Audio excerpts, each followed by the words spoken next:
Hi, I'm Diane Mahinda with the Curriculum Revitalization Project, a project that is funded by the Illinois State Board of Education and housed at the Southern Illinois University offices in Springfield, Illinois.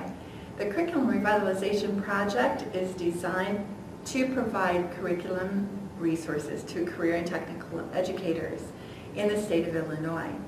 If you are viewing this webcast from another state and would like to have access to the curriculum resources at www.mycart.com, go to that website and discover how you too can have access to those great resources. Today, I will be providing a webcast to help those teachers who have obtained or will obtain an iPad for their classroom, but who do not know the basics and who need a little boost to get them started. Today's iPad training will be the basics of iPad. There will be two parts to this webcast. Part one will be the basic mechanics of the iPad itself. Part two will speak to the default apps and how to search for additional apps through the App Store. Okay, first of all, let's take a look at the front of your iPad.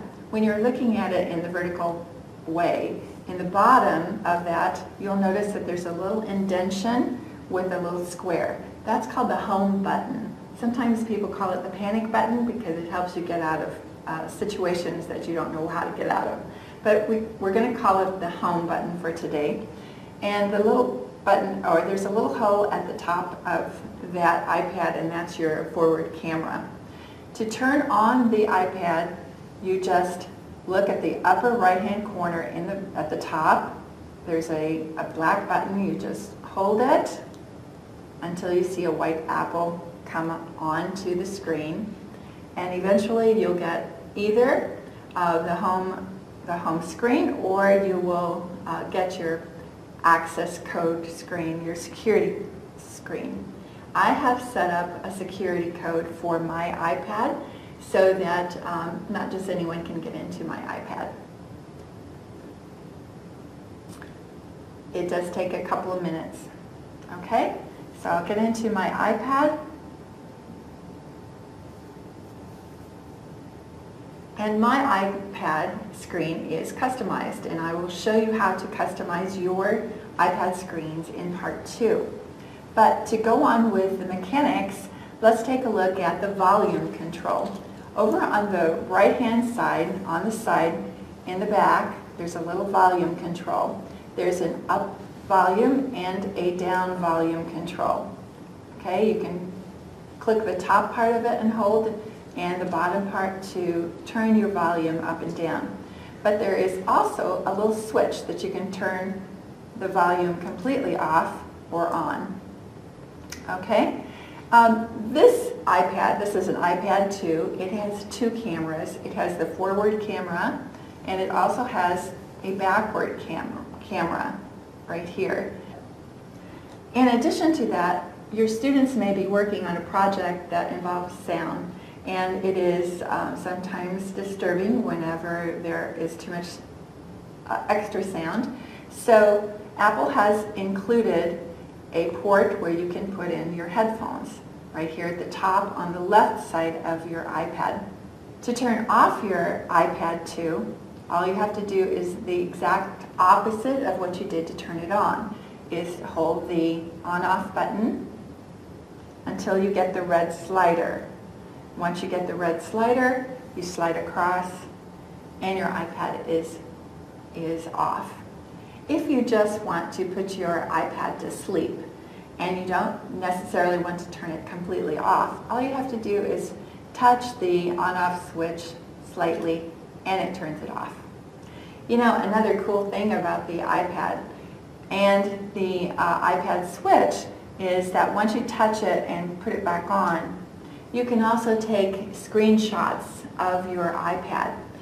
Sometimes we like to use these screenshots in PowerPoints. So all you have to do is press the on-off switch as well as the home button at the same time, and it makes a clicking sound. and that takes a picture of that screen and keeps it in your photos. Another important feature of the iPad is the docking port. If you look at the bottom here, here is where you're going to plug in your iPad to charge it. And what comes with your iPad is this charger. This is an AC charger. Okay, so you will have to use an electrical outlet to charge your iPad. You'll notice that the connector goes into the bottom of your iPad, and it shows, it has a little icon on the connector to plug it in. The cord also comes with a USB plug. Now, the one thing that we normally think is that our devices will charge when they're plugged into your computer with the USB plug, but that is not the case with the iPad 2. It is charging only with the AC adapter. Okay, this is used whenever you're wanting to back up your apps to your iTunes account, or you have purchased other apps on the iTunes account, or music or videos or whatever it is through your iTunes account, and then you want it transferred over to your iPad 2. Okay, so that is the connector that comes with your iPad. A connector that is not coming with your iPad is the VGA connector. And as a teacher, you probably want to use your iPad using the overhead projector. And you will need to purchase this cord separately. It is a VGA cord, but you need to be careful because there are several out there. Take a look at your projector and the cords that go into the back of your computer, and chances are you're going to need the female version of the VGA cord. And then of course this plug goes into the docking point, the docking plug of your iPad, just like your charger did. Okay, this is what it looks like. They range from around $30 to $60. I've seen it on the internet. Okay, if you have a wireless or Bluetooth keyboard, like I have, this one, it happens to be a Kensington. There are many out there on the for sale, I'm sure. But this one works very well with the iPad. Actually, it comes with the case itself, and it's sold somewhere between $65 and $70. In your settings, you will turn on Bluetooth, and with a Bluetooth keyboard, then you can type more like a regular keyboard rather than having to touch the screen for your letters. Your keyboard will need to be charged from time to time, and it does come with a cord to do that. This one happens to be a USB cord that hooks into your keyboard, and that does charge your keyboard, unlike the charger that comes with your iPad itself. That will not work. Just trying to remind you that does not work, and it really does tell you that in the upper right hand corner of your iPad that it is not charging when you've got it plugged into the computer. So I think that covers pretty much the mechanics of the iPad.